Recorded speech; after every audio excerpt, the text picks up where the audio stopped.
Do you want to increase your win rate just before team of the season? We got the Division 10 to Elite Division series. All the videos are finally uploaded. We show you how to get from Division 10 to the Elite Division basic gameplay. No speed boosting, no mechanic abusing, no Trivella at all, because we want you to get there just with basic gameplay to show you don't need to mechanic abuse. If you want to mechanic abuse, that's fine. We want to show you how to play properly first and then show you what the pros do. What pros do is they used basic gameplay and then they mechanic abuse to get the top 10%. Not the other way around. They don't mechanic abuse first and then learn the basics. We go over complete in-depth tutorials. And don't forget, with my entire series, if you join now during team of the season, remember, if you don't get better after 1 month, we will refund your money. That is the nil guys guarantee. That is how sure we are. We've been running this for 4 or 5 years. We go over in-depth tutorials. We also go over pro gameplay analysis where we analyze the full professional player's game. We've got tutorials for everything, undefendable through balls, player locks, precision passing, precision shooting, everything that you could think of that goes beyond my YouTube channel. We've got the full defensive series, which defending series alone, just by watching that, I can guarantee you'll improve. Patreon.com/nilguys, links down below in the description. If you don't get better after 1 month, just send a message on Discord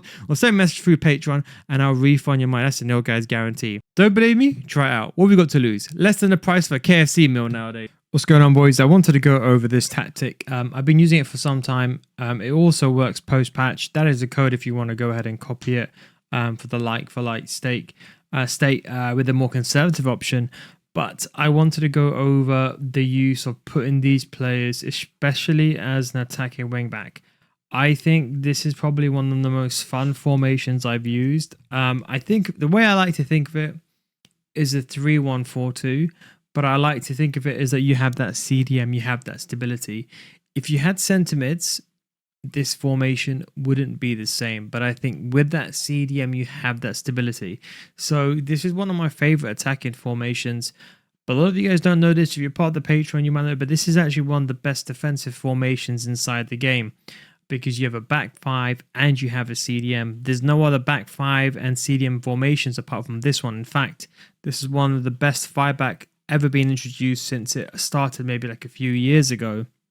And I definitely think it is one of the better formations inside the game. Is that you don't really see it that much, not commonly used. Maybe thank God that the 5-backs are banned on the pro scene. Otherwise, this would have been much more prevalent than you would have thought in Foot Champion. So let's just go over it. So first of all, look, the most important thing is, look, when you're attacking, the key thing is attacking wingbacks. So this would be the code with attacking wingbacks. Just feel free to just pause the video and just copy that.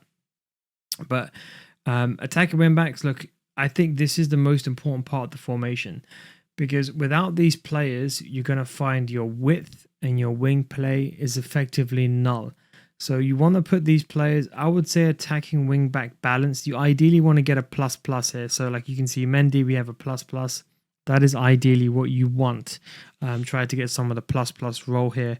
But I promise you, once you get some of the ++ roll, as long as you get players here that have good stamina, good sprint speed, and if you can get relentless, even better. But good sprint speed, like I'm talking about 95+, and good stamina, you're going to be laughing, and the roll ++. Now, for the strikers, you can, if you want to go with one as a poacher. I've always said you can always use one advanced forward, but I like to use 2 different types of movement. It's just personally what I prefer. Now, the 2 centre mids, I've gone with a bit of a conservative option. To be honest, you can make this more defensive. You know, you could actually go ahead and make both of these players on holding.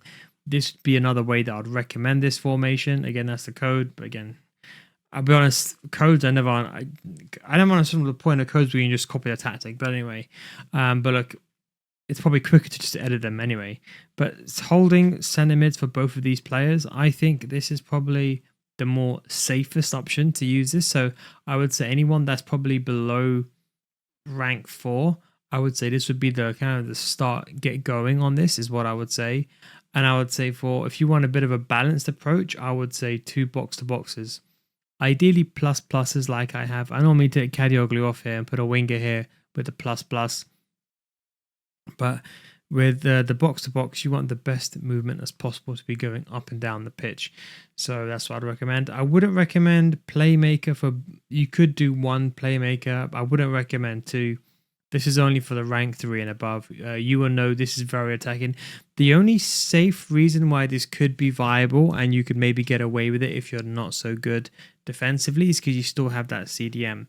And you could technically, although this is kind of pointless, you could make it a defend and attack in a 4-4-2. Why would you want that? Maybe if you have multiple different setups of the 5-3-2 and you want to create a 4-4-2 variation of it, as an example. I don't know, but like I would leave on holding defend. You could even consider using deep line playmaker defend as well, because it just sits a bit deeper. But I personally like holding, part of the midfield, but still just a bit back on the defensive end. I like to look at this as kind of one of the best formations for width play and controlling the middle. Now, one thing I want to say as well with this, these players here, when you're defending, they're going to be the 5-back. So if you're playing counter attack, you're going to have to wait for these players to move from a defensive standpoint to an attacking standpoint when you have the ball. So something just to bear in mind. So before you go ahead and choose any play here, make sure these players are fast as I recommended. Back 3, leave them on defend. Don't do anything like this. Don't try it. Just do like that. Simple. And this is what I'd probably, the one that I would recommend. And of course, you can even use deep line playmaker defend if you want to be more conservative. But 2 box-to-boxes, I think, is the perfect combination if you're asking me per speaking. Give it a go. Especially if you're playing rivals or any game modes, so you got to play your playoffs. Give it a go. You'll genuinely be surprised how fun this formation, especially now when everyone has team and season players. This is when the 3 and the 5-backs are the most fun. The most important thing is build up style as counter. This is probably the most important thing, because when you win the ball back, you want these players to be moving forward quickly. So at counter, your base turn of the game, I want these players to be making those runs as soon as possible. So they're going to transition into their attacking shape as quick as possible and make those runs in behind. With the roll plus pluses, this would be the best movement that you can get. Do not use anything else. I wouldn't use short passing. And although I do recommend balance on many other formations, for this one, I would strongly recommend you leave it on counter. Now, for the defensive approach, this is a bit of a risky one. Even with 70, I find myself to be a bit... Because don't forget, you're not pressing like this. You're pressing like this in a back 5. I can find sometimes the wing areas is sometimes hard to get. I would much prefer you go with something like a 50 or 45, a bit on the conservative, and then you use team press to age a press when it's the right time.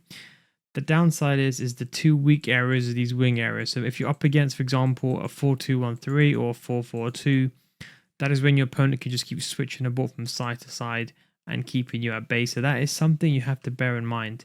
So I think it's better to use balanced, kind of sit in that role, and then apply pressure manually.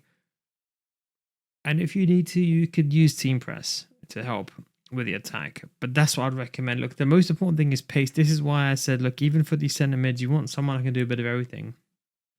Bick and Appin, they could do everything. The CDM, you can kind of get away with a holding CDM. It doesn't got really the best of attack. But the key thing is you want these players to be versatile, making those runs inside the box. That's what they'll be doing. They'll be making those runs inside the box with box to box. But they will equally be helping with the defensibility. That's why the plus for both of these positions, and the left back and the right back, I would say, is the most important. But give it a go. You'll genuinely be surprised at how fun this formation is to play. Thanks for watching. Don't forget, if you want to get better FC, come to my Patreon, subscription.com/guides. Thanks for watching. Take it easy. Catch you next time. Peace out.